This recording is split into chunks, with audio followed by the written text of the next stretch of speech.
Hello student, welcome to Shiva academy. दोस्तों, आज हम एनसीईआरटी जियोग्राफी का 4th चैप्टर मानचित्र पढ़ने वाले हैं। तो वीडियो बहुत ही इंटरेस्टिंग ही होने वाली है, इसलिए आप वीडियो को पूरा वॉच कीजिएगा। और हमारी वीडियो अगर अच्छी लगे तो प्लीज़ लाइक और सब्सक्राइब कीजिएगा।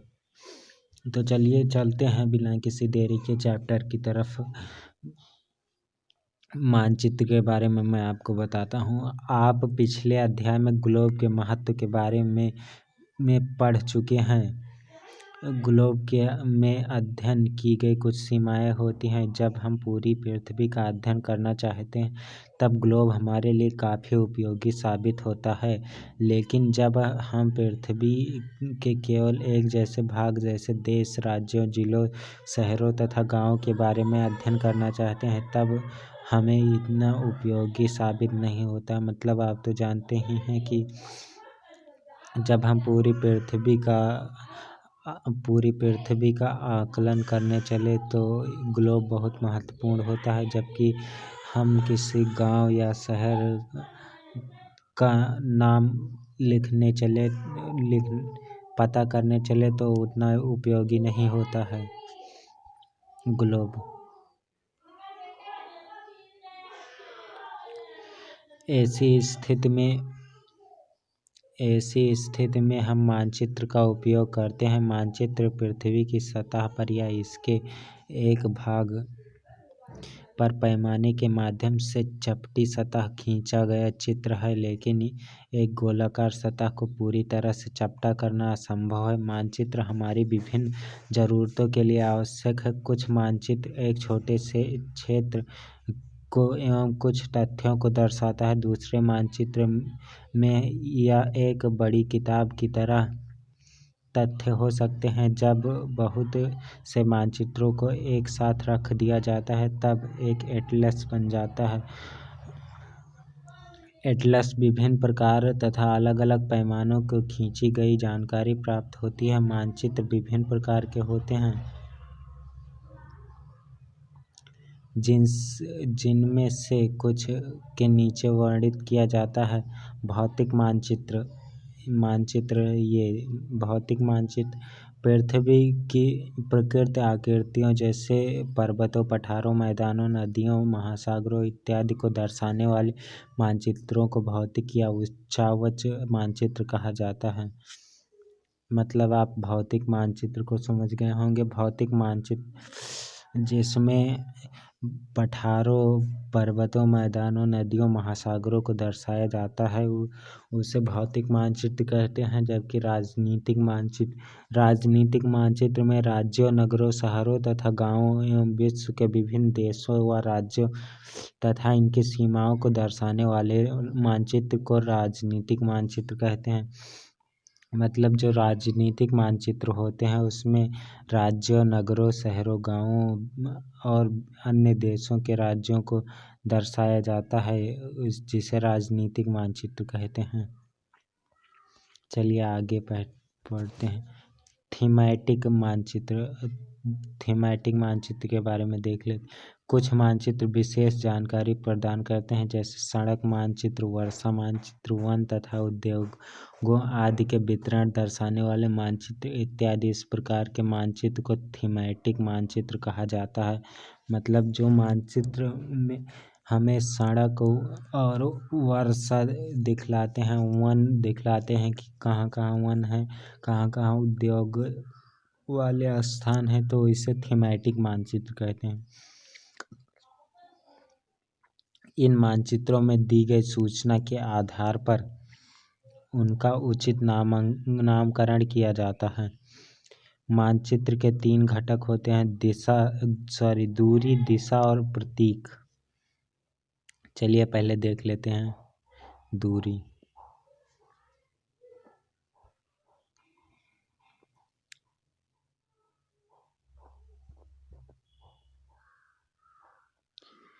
दूरी के बारे में देख लेते हैं हम। मानचित्र एक आरेखण होता है जो पूरे विश्व या उसके एक भाग को छोटा कर कागज के पन्नों पर दर्शाता है। यह कह सकते हैं कि मानचित्र छोटे से पैमाने में खींचे जाते हैं, लेकिन इसे इतनी सावधानी से छोटा किया जाता है ताकि स्थानों के बीच की दूरी वास्तविक रहे। यह तभी संभव हो सकता है जब कागज पर एक छोटी दूरी स्थल की बड़ी दूरी को व्यक्त करती है, इसलिए इस उद्देश्य के लिए एक पैमाना चुना जाता है। पैमाना स्थल पर वास्तविक दूरी तथा मानचित्र पर दिखाई गई दूरी के बीच के अनुपात का होता है। उदाहरण के लिए, आपके विद्यालय एवं आपके घर के बीच की दूरी 10 किलोमीटर है, जिसे मानचित्र पर 2 सेंटीमीटर की दूरी से व्यक्त किया गया है। इसका अभिप्राय यह है कि मानचित्र का 1 सेमी स्थल से 5 किमी को दर्शाएगा। इसके रेखाचित्र का पैमाना होगा 1 सेमी बराबर 5 किमी बराबर 1 सेंटीमीटर बराबर 5 किलोमीटर। ओके, इस प्रकार पैमाना किसी भी मानचित्र के लिए बहुत महत्वपूर्ण होता है। अगर आपको पैमाने की जानकारी है तो आप मानचित्र पर फिर दिए गए किसी 2 स्थानों के बीच की दूरी का पता लगा सकते हैं। जब बड़े क्षेत्रफल वाले भाग जैसे महाद्वीपों या देशों को कागज पर दिखाना होता है, तब हम लोग छोटे पैमाने का उपयोग करते हैं। उदाहरण के लिए, मानचित्र पर 5 सेंटीमीटर स्थल के 500 किलोमीटर को दर्शाता है। इसको छोटे पैमाने वाला मानचित्र कहते हैं। जब एक छोटे क्षेत्रफल वाले भाग जैसे आपके गांव या शहर को कागज पर दिखाना होता है, तब हम बड़े पैमाने का उपयोग करते हैं। जैसे स्थल पर 500 मीटर की दूरी को मानचित्र पर 5 सेंटीमीटर से दर्शाया जाता है। इस प्रकार के मानचित्र को बड़े पैमाने वाला मानचित्र कहते हैं। बड़े पैमाने वाले मानचित्र छोटे पैमाने वाले मानचित्र की अपेक्षा अधिक जानकारी प्रदान करते हैं। ये इम्पोर्टेंट नहीं है। दिशा, अधिकतर मानचित्रों के ऊपर दाहिनी तरफ तीर का निशान बना होता है जिसके ऊपर अक्षर U लिखा होता है तथा तीर का निशान उत्तर के बारे में दर्शाता है। इसे उत्तर रेखा कहा जाता है। जब आप उत्तर के बारे में जानते हैं, तब आप दूसरी दिशाओं जैसे पूर्व, पश्चिम तथा दक्षिण के बारे में पता लगा सकते हैं। 4 मुख्य दिशाओं उत्तर, दक्षिण, पूर्व एवं पश्चिम को दिखाया जाता है। वह प्रधान दिग्बिंदु कहे जाते हैं।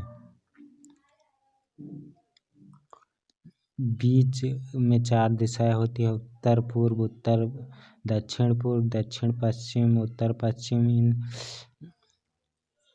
इन बीच वाली दिशाओं की मदद से किसी भी स्थान को पता लगाया जा सकता है। चित्र 4.1 निम्नलिखित दिशाओं का पता लगाएं। विकास के घर के सामुदायिक केंद्र। ये इम्पोर्टेंट नहीं, मैं आपको इसमें बताया देता हूँ। ये जो है, ये देखो, ये पू लिखा है तो इसका मतलब पूर्व होता है, और ये पा लिखा है तो इसका मतलब पश्चिम होता है। ये ऊ लिखा है तो इसका मतलब उत्तर। ये दा लिखा है तो इसका मतलब दक्षिण। ये दा पा लिखा है तो इसका मतलब दक्षिण दक्षिण पश्चिम।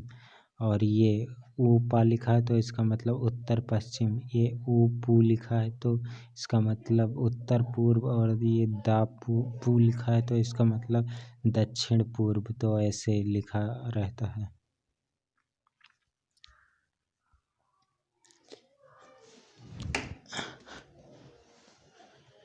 हम दिक्सूचक की सहायता से किसी स्थान की दिशा का पता लगा सकते हैं। यह एक यंत्र है जिसकी सहायता से मुख्य दिशाओं का पता लगाया जाता है। इसकी चुंबकीय सुई की दिशा हमेशा उत्तर दक्षिण दिशा में होती है। प्रतीक के बारे में हम देख लेते हैं। यह किसी भी मानचित्र का मुख्य 3 प्रमुख घटक है। किसी भी मानचित्र पर वास्तविक आकार एवं प्रकार के विभिन्न आकृतियों जैसे भवनों, सड़कों, पुलों, वृक्षों, रेल की पटरियों या कुएं को दिखाना संभव नहीं होता, इसलिए वह निश्चित अक्षरों, छायाओं, रंगों, चित्रों तथा रेखाओं का उपयोग करके दर्शाए जाते हैं। ये प्रतीक कम स्थान में अधिक जानकारी प्रदान करते हैं। इन प्रतीकों के इस्तेमाल के लिए मानचित्र को आसानी से खींचा जा सकता है तथा इसका अध्ययन करना आसान होता है। अगर आप एक क्षेत्र की भाषा नहीं जानते हैं तथा आप किसी से दिशाओं के बारे में पूछ सकते हैं, तब आप इन चिन्हों की सहायता के द्वारा मानचित्र से जानकारी प्राप्त कर सकते हैं। मानचित्रों की एक विश्वव्यापी भाषा होती है जिसे सभी आसानी से समझ सकते हैं। इन प्रतीकों के संबंध में अंतर्राष्ट्रीय सहमति ये रूढ़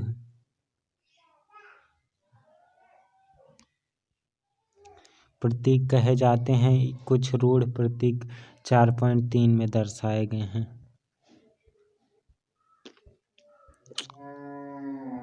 ये देखिए, रेलवे लाइन मतलब ऐसे रहे तो ये रेलवे लाइन की है। बड़ी लाइन को इससे दर्शाते हैं, बड़ी लाइन को इससे दर्शाते हैं। छोटी लाइन को, मीटर लाइन को ऐसे दर्शाते हैं। रेलवे लाइन स्टेशन को ऐसे दर्शाते हैं। ओके। सड़कें, पक्की सड़क होगी तो उसे ऐसे दर्शाएंगे, कच्ची सड़क होगी तो उसे ऐसे दर्शाएंगे। सीमा, अंतर्राष्ट्रीय, राज्य, अंतर्राष्ट्रीय होगा तो उसे ऐसे दर्शाएंगे, राज्य होगा तो इसे ऐसे दर्शाएंगे, जिला होगा तो इसे ऐसे दर्शाएंगे सीमा में। और नदी में अगर नदी होगा तो इसे ऐसे दर्शाएंगे, कुआं होगा तो इसे ऐसे, तालाब इसे ऐसे, नहर ऐसे, पुल ऐसे, सब कुछ दर्शाया जाता है। इसे आप ध्यान से देख लेना। ओके, चलिए आगे बढ़ते हैं। रेखा चित्र। रेखा चित्र एक आरेखन है जो पैमाने पर आधारित न होकर याददाश्त और स्थानीय प्रेक्षण पर आधारित होता है। कभी कभी किसी क्षेत्र के एक कच्चे आरेखन की आवश्यकता वहाँ के एक स्थान से दूसरे स्थान के सापेक्ष दिखाने के लिए होती है। मान लीजिए कि आप अपने मित्र के घर जाना चाहते हैं, लेकिन आपको रास्ते की जानकारी नहीं है।